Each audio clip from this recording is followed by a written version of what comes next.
রাসূল যখন এই পৃথিবীতে এসেছিলেন তখন পৃথিবীর অবস্থা কি এইরকম সুন্দর ছিল? ছিল না।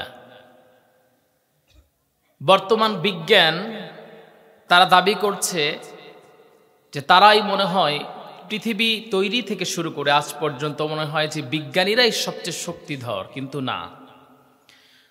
আল্লাহ রাব্বুল আলামিন কোরআন আল কারীমের মধ্যে বলেছেন যে শক্তিধর এমন কিছু জাতি, সামুদ জাতি, আদ জাতি, তারা এর আগে অতিবাহিত হয়ে গেছে। যারা এখন বিজ্ঞান নিয়ে গবেষণা করছে তখন তারা বিজ্ঞান ছিল না, কিন্তু তারা যে কাজগুলো করে গেছে এখন বিজ্ঞানরা সেই কাজটাই বের করতে পারতেছে না, সেই কাজটাই করতে সক্ষম নয়। তার বাস্তব উদাহরণ হলো মিশরের পিরামিড। মিশরের পিরামিড কষ্ট হচ্ছে না তো? বিজ্ঞান যত উন্নত হয়েছে, আমরা যত উন্নত হলাম, ততই আমাদের মন মানসিকতাগুলো সেই জাহিলিয়াতের ভিতরে প্রবেশ করলো। ওই সময় কোনো স্যাটেলাইট ছিল না, ওই সময় কোনো সাউন্ড সিস্টেম ছিল না, ওই সময় প্রযুক্তির এইরকম সোয়াদ পৃথিবীতে ছিল না। কিন্তু ওই সময়ের মানুষগুলো তারা যেমন জাহিলিয়াতের ভিতরে লিপ্ত ছিল, এখন আমরা প্রযুক্তির যুগে আসলাম। প্রযুক্তির যুগে আসার পর, এই বিজ্ঞান আসার পর, বিজ্ঞানের সঙ্গে সম্পূর্ণ আমরা যুক্ত হবার পর আমরা সেই আমাদের চিন্তা ভাবনা, মন মানসিকতাগুলো আমরা সেই আদিম যুগে চলে গিয়েছি। তার যদি প্রমাণ আমি দিতে চাই, তাহলে প্রথমে বলবো ওই সময়ের মানুষগুলো রাস্তায় কোনো নারীকে একা যেতে দিত না, সুযোগ পেলেই ধর্ষণ করত। ওই সময়ের মানুষগুলো সৎ মায়ের সঙ্গে জিনা করত। বাবা মনে করত আমার স্ত্রীর গর্ভ থেকে যেই সন্তানটা এসেছে, সে মনে করত জমিতে যদি আমি কোনো রকম যদি ফসল আবাদ করি, সেই ফসল যে বের হবে সেটা যেমন আমি ভোগ করব, জমি থেকে যে ফসল আসে সেই ফসলটা আমার। তাহলে আমার স্ত্রীর গর্ভ থেকে যেই বাচ্চাটা জন্ম নিবে সেটা যদি মেয়ে হয় তাহলে সেই ভোগ সামগ্রী হলো আমার। নাউজুবিল্লাহ বলেন। সেই অন্ধকার, সেই জাহিলিয়াত দূরীভূত করে আমার আপনার নবী সাইয়্যিদুল কাউনাইন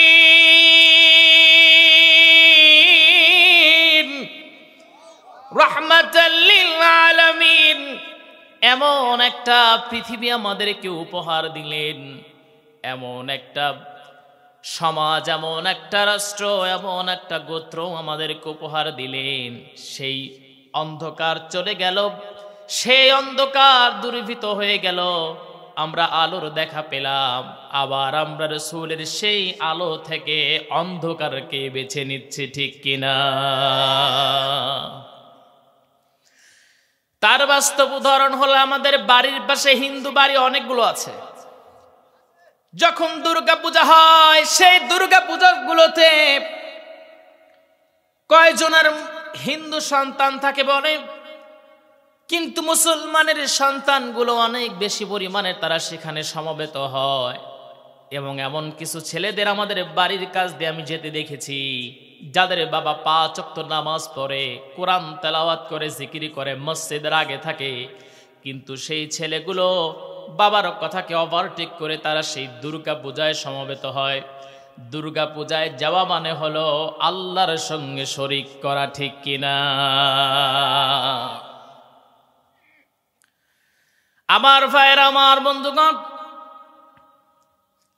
এই যে আল্লাহর সঙ্গে শরীক করার জন্য তারা চলে যায়, শয়তান তো আমাদের পিছনে অল টাইম লেগে আছে। যখন সে প্রতিমাগুলোকে দেখে, অথবা হিন্দুরা যখন, হিন্দু মহিলারা অথবা পুরুষরা গিয়ে সেখানে সিজদা করে, শয়তান তাদের মনেও ক্রমান্ত্রণা দেয় তারা তো রবকে দেখে দেখে সিজদা করে, তুমি তো রবকে দেখো না। নাউজুবিল্লাহ বলেন। এমন কিছু মুসলমানের সন্তানকে আমি পেয়েছিলাম, যে ছেলেটার আমার ওই রাস্তা দিয়ে একটা কাজ ছিল, ও দেখি ওখানে দাঁড়িয়ে আছে, কেন দাঁড়িয়ে আছো এই রাতের বেলায়? ওরা তো পূজা করেছে, তুমি কেন দাঁড়িয়ে? ছেলেটা বলছে, ওই ছেলেটা আমার ক্লাসমেট ছিল একটা সময়। ওই ছেলেটা বলছে সরস্বতী পূজার সময় ওর কিছু বই দিছে, ও নাকি জ্ঞানের দেবী, নাউজুবিল্লাহ বলে। ওই ছেলেটা ওর বই কিছু ওখানে দিয়েছে, কিন্তু হিন্দুর ছেলে না, মুসলমানের ছেলে। আমি বললাম বই ওখানে দিছো কেন? বলে সরস্বতী দেবী সে বিদ্যার সাগর, সে হলো বিদ্যার দেবী, অবশ্যই ওখানে যদি বই দেই তাহলে হয়তো বা আমার ব্রেনটা একটু ড্যামেজ ভালো হবে। আমি আফসোস করে বললাম, যুবক, তোমার বাবা জিকির করে, তোমার বাবা 5 ওয়াক্ত নামাজ পড়ে, কিন্তু তোমাকে কি কখনো শিখায় নাই মূর্তি পূজা দেখতে যাওয়া, সেখানে বই দেওয়া, এরকম ধারণা করা, আল্লাহর সঙ্গে শরীক করা? আমি ওর কথায় যতটুকু বুঝতে পারলাম, ওই ছেলেটা বাবার থেকে শিক্ষা গ্রহণ করে নাই, অথবা বাবা শিক্ষা দিতে ব্যর্থ হয়েছেন। কিন্তু নবীজি সাল্লাল্লাহু আলাইহি ওয়াসাল্লাম বলেন, আদিবু আওলাদিকুম আলা সালাসিন খিসাল হুব্বি নবিয়ুকুম। তুমি তোমার সন্তানকে 3টা শিক্ষা, 3টা চরিত্রের উপরে গড়ে তুলবা, 3টা শিক্ষা তোমার সন্তানকে দিবা।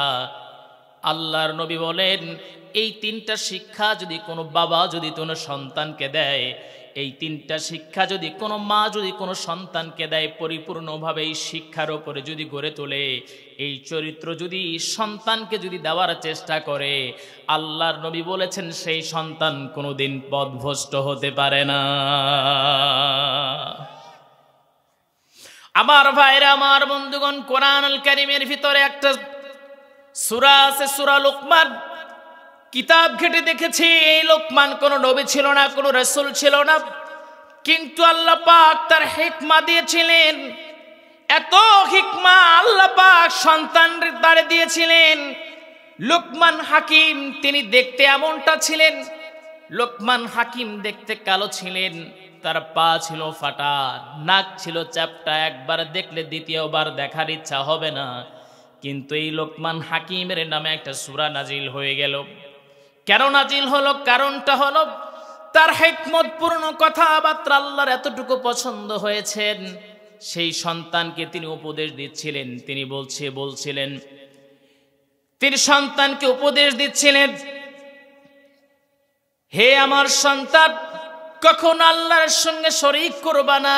ইন্নাশ শিরকা লাযুলমুন আযীম, নিশ্চয়ই শিরিক করা এটা হলো মহা জুলুম করা। আমার ভাইরা, আমার বন্ধুগণ, এই দুনিয়ার ভিতরে 3 ধরনের জালিম থাকে। সবাই বলেন কয় ধরনের? 3 ধরনের জালিম থাকে। 1 নম্বর জালিম, যারা আল্লাহর উপরে জুলুম করে। এখন বলবেন, হুজুর, আল্লাহ তো ক্ষমতাধর, কিন্তু কেমন করে আল্লাহর সঙ্গে সে আল্লাহকে কেমন করে আল্লাহর উপরে জুলুম করে?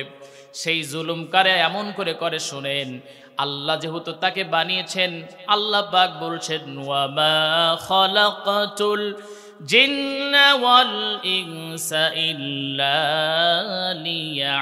লিয়াবুদুন। আমি মানুষ, ওমা খালাকতুল জিন্না ওয়াল ইনসা, জিন এবং ইনসানকে আমি আমার দাসত্ব, আমার গোলামের জন্য আমি আল্লাহ পাক বানিয়েছি। সেই বান্দা যখন আল্লাহকে ছেড়ে যখন কোনো মূর্তিকে, যখন মূর্তির দিকে চলে যায়, সেই বান্দা যখন শিরিকের সঙ্গে যখন লিপ্ত হয়ে যায়, জুলুম করে কার উপরে? আল্লাহ পাক বলছেন, পরিচয় দিয়ে আল্লাহ পাক বলছেন, ওয়া ইলাহুকুম ইলাহু ওয়াহিদ লা ইলাহা ইল্লা হুয়ার রাহমানুর রহিম। সবাই বলি আল্লাহু আকবার। ইলাহ কয়জন? সবাই বলেন, ইলাহ হলো একজন। আল্লাহ ছাড়া দ্বিতীয় কোনো ব্যক্তি নাই, দ্বিতীয় কোনো উপাস্য থাকতে পারে না।